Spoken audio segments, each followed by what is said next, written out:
जय हिंद दोस्तों, स्वागत है आप सभी का कल्पाक्ष आईएएस के डेली करंट अफेयर सेशन। चलिए आज बात करते हैं 8 सितंबर 2025 के उन महत्वपूर्ण इवेंट्स के बारे में जहां से आपके एग्जामिनेशन में क्वेश्चन बनने की संभावनाएं प्रबल। शुरुआत करते हैं आज के दिन की और एनालिसिस करते हैं वो पहली न्यूज को जिसने मीडिया में अपने आप को ट्रेंडिंग रखा। भारत ने एशिया कप जीत लिया। निश्चित है क्रिकेट वाला नहीं, बट हाँ, हमने हॉकी एशिया कप जो चल रहा था बिहार के राजगीर में, उसको जीत कर कोरिया को डिफीट कर कर फिर ये टाइटल जो है अपने नाम कर लिया। क्योंकि लगातार हॉकी जो है उससे संबंधित क्वेश्चंस हमने अलग अलग एग्जामिनेशन में देखे हैं, तो यहां से भी सवाल बनने की संभावनाएं जो है वो प्रबल है। इस न्यूज को थोड़ा सा अपने एनालिसिस वाले फैक्टर में ले जाके अगर समझे तो कुछ की पॉइंट्स, कुछ मुख्य बिंदु निकल कर आते हैं बच्चा, जो कहते हैं भारत ने कोरिया को 4-1 से हराकर हॉकी एशिया कप 2025 का खिताब अपने नाम किया। कहां हुआ था? राजगीर बिहार में पूरा के पूरा कप खेला गया है।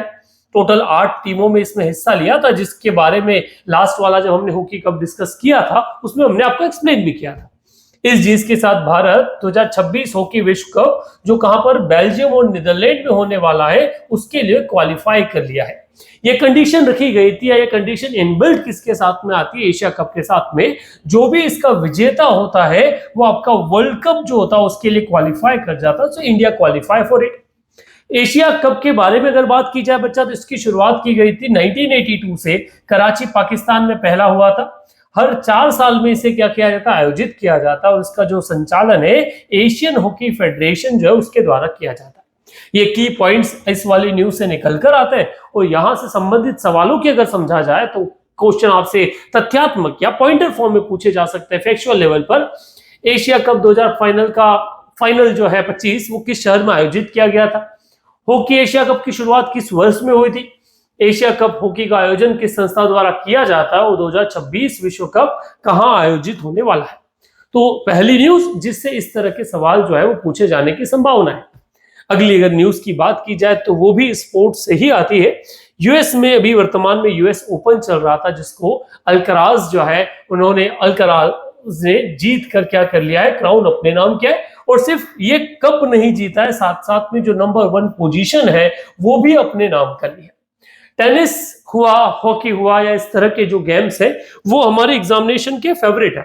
टेनिस से कई बार हमने क्वेश्चन देखे, तो यहां से कुछ बेसिक फैक्ट्स हम आपके लिए लेकर आए जो इससे निकलते हैं। स्पेन से बिलोंग करने वाले कार्लोस अल्कारेज ने इटली के जानिक सिनर को 4 सेट में हराकर अपना दूसरा यूएस ओपन खिताब जो है वो जीता है। इन्हें हम ग्रैंड स्लैम के नाम से जानते हो। टोटल अगर बात कर ली जाए यूएस ओपन की, अगर सबसे पहले चर्चा की जाए तो इसका स्टार्ट 1881 में हुआ था। न्यूयॉर्क में इसे आयोजित किया जाता है, और यह हार्ड कोर्ट पर खेला जाने वाला एक टेनिस है, ठीक है, जो जनरली अगस्त सितंबर में आयोजित होता है एवरी ईयर। इसके अलावा और अगर ग्रैंड स्लैम देखे जाए तो टोटल 4 ग्रैंड स्लैम्स होते हैं, अगर यूएस ओपन को इंक्लूड किया जाए तो। Australian open, French open, Wimbledon और यूएस ओपन। ऑस्ट्रेलियन ओपन जनवरी में मेलबर्न में खोला जाता है, ये भी हार्ड कोर्ट में खेला जाने वाला पार्ट है, ठीक है। तो 2 आपके हार्ड कोर्ट वाले हो गए, एक हो गया यूएस ओपन, दूसरा ऑस्ट्रेलियन ओपन। फ्रेंच ओपन की बात कर ली जाए तो ये आपका रोनाल्ड गारस में खेला जाने वाला, पेरिस में क्ले कोर्ट पर खेला जाने वाला एकमात्र ओपन है जो ग्रैंड स्लैम की कैटेगरी में आता है। और विंबलडन की बात की जाए तो वो लंदन में ग्रास कोर्ट पर ओपन खेला जाता है। तो they are the 3 different courts. एक आपने देखा जहां पर ग्रास का उपयोग हो रहा है, एक क्ले मिट्टी का, और एक आपका हार्ड टर्फ जो उसको उपयोग की जाती है। तो इस तरह के 3 अलग अलग कोर्ट होते हैं। तो सवाल बनने की संभावना यहां से है, तो आप याद रखिएगा कार्लोस अल्कारेज को। तथ्यात्मक फैक्चुअल क्वेश्चन देखे जाए बच्चा, यूएस ओपन 2025 किसने जीता? यूएस ओपन का आयोजन किस सतह सरफेस पर होता है? एटीपी रैंकिंग में नंबर 1 स्थान पर अल्कारेज ने किस खिलाड़ी से लिया है? मतलब कौन इससे पहले हुआ करता था? ग्रैंड स्लैम शब्द का संबंध किस खेल से? 4 ग्रैंड स्लैम टूर्नामेंटों में से एकमात्र क्ले कोर्ट में खेला जाने वाला खेल कौन सा कहा जाता है या माना जाता है? तो बच्चा इस तरह के क्वेश्चन हम एग्जामिनेशन में स्पोर्ट्स वाले सेगमेंट से देखते हैं, और टेनिस से तो देखते ही है। तो टेनिस वाला ये पार्ट आपको भी कवर करना है अपने पार्ट में। आगे बढ़ते हैं, अगली बड़ी न्यूज को कवर करते हैं, जो आपका अलग डील, या फिर जिसे कहा जाए तो वो डील करती है आपकी भारत से जुड़ी आई एक नई रिपोर्ट को, जिसे हम SRS रिपोर्ट के नाम से जानते हैं। आगे बढ़ने से पहले बता दो, हमने बड़ा लिमिटेड इस कंटेंट को रखा है दोस्तों। आज वाले सेशन नहीं, लगभग हम हर सेशन पे बात कर रहे हैं, हम ये देख कर चल रहे हैं कि कहां से संभावित क्वेश्चन जनरली पूछे जाते हैं। सभी न्यूज को कवर करने का मतलब सिर्फ एक होता है कि हम just going for wastage of our time, क्योंकि रोज करंट अफेयर से इतना पढ़ना तो इजी है, क्योंकि हम वीडियो देखकर पढ़ लेंगे, आपके लिए कोई मेहनत कर ही रहा है, वो आप तक ले आएगा चीजें, पर उस कंटेंट को याद रखना संभव नहीं है।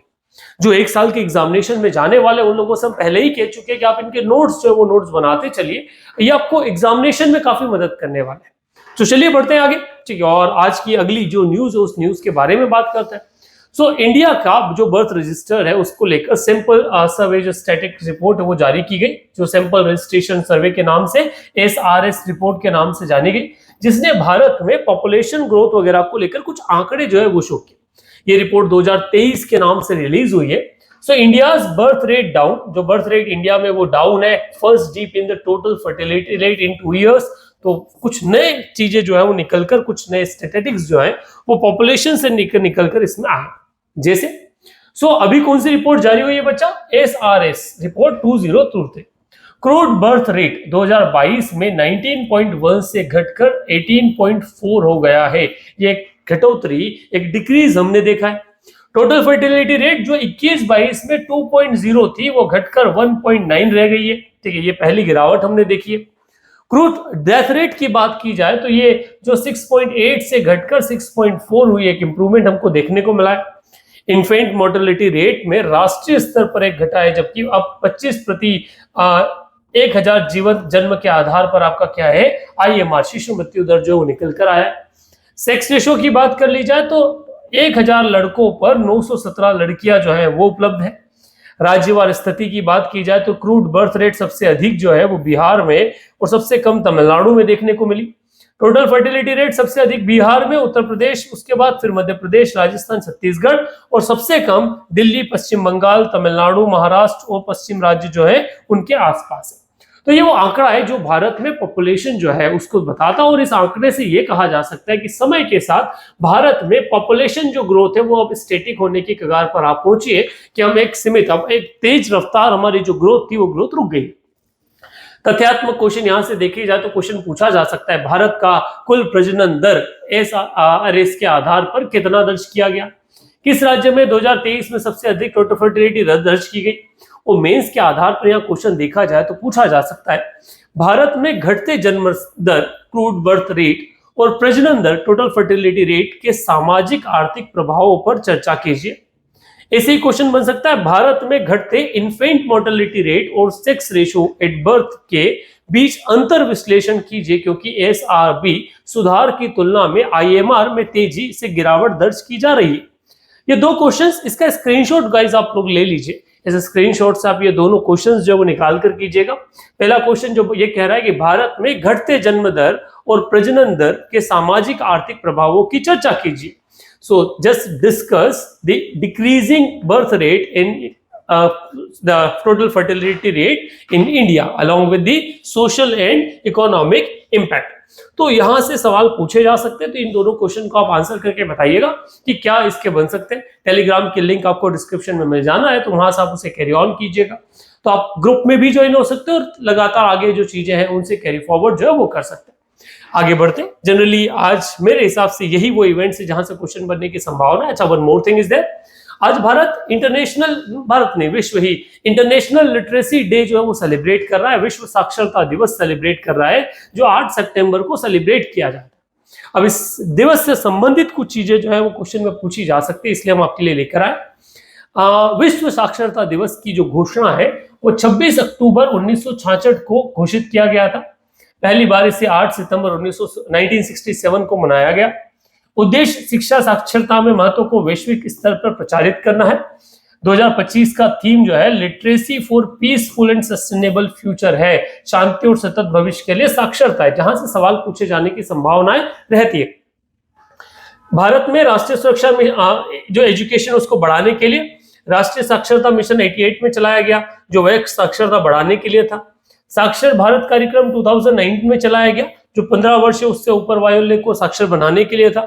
नव भारत साक्षरता कार्यक्रम 22-27 में चलाया गया। अब इसे हम फाउंडेशनल लिटरेसी न्यूमेरेसी से जोड़ा गया है, तो ये भारत में साक्षरता को लेकर उठाए गए कदम जो है वो है। अब यहां से सवाल देखे जाए तो सिंपल पूछा जा सकता है, विश्व साक्षरता दिवस कब मनाया जाता है? विश्व साक्षरता दिवस की घोषणा किस संस्था ने की थी? भारत का सबसे अधिक साक्षर राज्य कौन सा है? और 2025 विश्व साक्षरता दिवस का थीम क्या था? तो जनरल क्वेश्चंस हमको यहां से देखने को जो है वो मिल सकते हैं। तो ये वो इवेंट जहां से क्वेश्चन पूछे जाने की संभावना हमें लगती है। And the last question of the day, Bharat Ratna से जुड़ा एक सवाल आप लोगों के लिए है क्वेश्चन ऑफ द डे में। भारत रत्न प्राप्त करने वाले पहले गैर भारतीय कौन थे? Who was the first non-Indian to receive the Bharat Ratna?